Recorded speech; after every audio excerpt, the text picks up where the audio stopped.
हिंदू लोग को भी शहीद होते हैं तो क्या वो लोग भी जन्नत में जाते हैं क्या? अस्सलाम वालेकुम प्यारे दोस्तों, आप सबको दिन इस्लाम के पीके चैनल पे खुश आमदीद। उम्मीद करता हूँ आप सब खैरियत से होंगे। चले शुरू करते हैं आज की वीडियो। अस्सलाम वालेकुम। मेरा नाम जयप्रकाश प्रजापति है। मेरा सवाल ये है कि जिस तरह मुस्लिम लोग में कोई शहीद होता है तो उसको वो मतलब जन्नत में दाखिल करते हैं, उसी तरह क्या हिंदू लोग को भी शहीद होते हैं तो क्या वो लोग भी जन्नत में जाते हैं क्या? भाई साहब का सवाल है, अगर मुसलमान शहीद होते तो जन्नत में जाते, क्या हिंदू लोग भी शहीद होंगे तो जन्नत में जाएंगे? शहीद की मतलब वो आदमी जो अल्लाह की शहादत देते हुए मर जाता है, यानी अल्लाह पर मानते हुए अल्लाह के लिए वो मरता है, उसे कहते हैं शहीद। हिंदू के मानी क्या है पता है? हिंदू के मानी वो शख्स जो हिंदुस्तान में रहता है।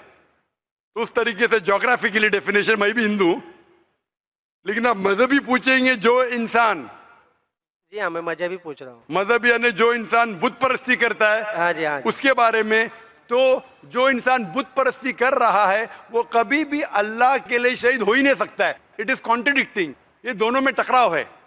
क्योंकि जो बुत परस्ती करता है वो एक अल्लाह के लिए अपनी जान दे ही नहीं सकता है। अगर वो एक अल्लाह के लिए जान देता है तो वो बुत परस्ती से मुआहिद बन जाता है, तौहीद वाला बन जाता है।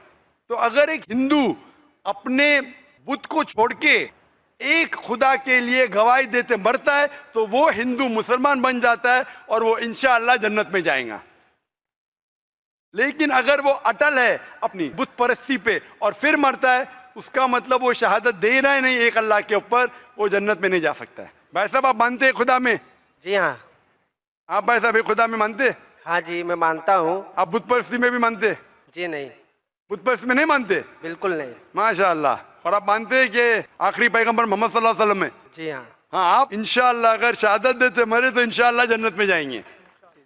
क्योंकि आप एक खुदा में मानते, आप बुत परस्ती में नहीं मानते और मानते हैं कि आखिरी पैगंबर मोहम्मद सल्लल्लाहु अलैहि वसल्लम है।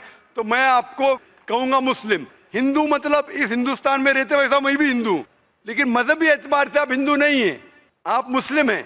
एक्चुअली क्या है ना, मैंने रमजान के महीने में इस्लाम कबूल कर लिया होता दिल्ली में ही। माशाअल्लाह। तो मेरे दिल शरीफ में भाई क्या, हैं। लेकिन लोगों को नहीं कहा। जी नहीं, मेरे घर वाले को तो भी आप नहीं कहना चाहेंगे आज? नहीं, एक्चुअली अभी मैं कहना नहीं चाहता हूँ क्योंकि मेरी माँ भी इधर आई है, मैं उनको लेके आया हूँ इस्लाम के बारे में समझाने के लिए। इस्लाम के बारे में समझाने के लिए जिसके लिए मेरे को मेरा ज़्यादातर मदद आपकी सीडीज, आपकी किताबें और मेरे सेठ है शरीफ भाई, उन्होंने मेरी ज़्यादा मदद की है। माशाल्लाह। भाई साहब कह रहे कि उनकी वालदा है, वो दिल में कबूल कर लिए लेकिन लोगों से कहना नहीं चाहते। ये अल्लाह की मर्जी थी, नहीं कहते हुए भी कह दिए। आपने नहीं कहते हुए भी कह दिए, मुझे भी नहीं पता था। और आपकी वालदा भी अगर मौजूद है तो सुन चुकी है, हाँ क्या नहीं? हाँ जी। अगर वालदा नहीं होती तो शायद मैं बोलता था ठीक है भाई मत कहो। वालदा ने भी सुन लिए। अभी आप कहना चाहेंगे? जी नहीं, अब जब तक मेरी वालदा वैसे मतलब इस्लाम से मुतमईन नहीं हो जाती तब तक मैं नहीं चाहता। ठीक है, आपने दिल में कबूल किया वही काफी है। और इंशाल्लाह आप अगर शहादत देते मरेंगे, आप जन्नत में जाएंगे इंशाल्लाह। और मैं दुआ करता हूं कि अल्लाह आपकी वालदा को भी इंशाल्लाह हिदायत दे, आमीन। जी नाज़रीन, ये थी आज की खूबसूरत वीडियो। अगर वीडियो अच्छी लगी है तो वीडियो को लाइक करें, सदका जारिया समझकर शेयर करें और चैनल को सब्सक्राइब करें। जज़ाकल्लाह।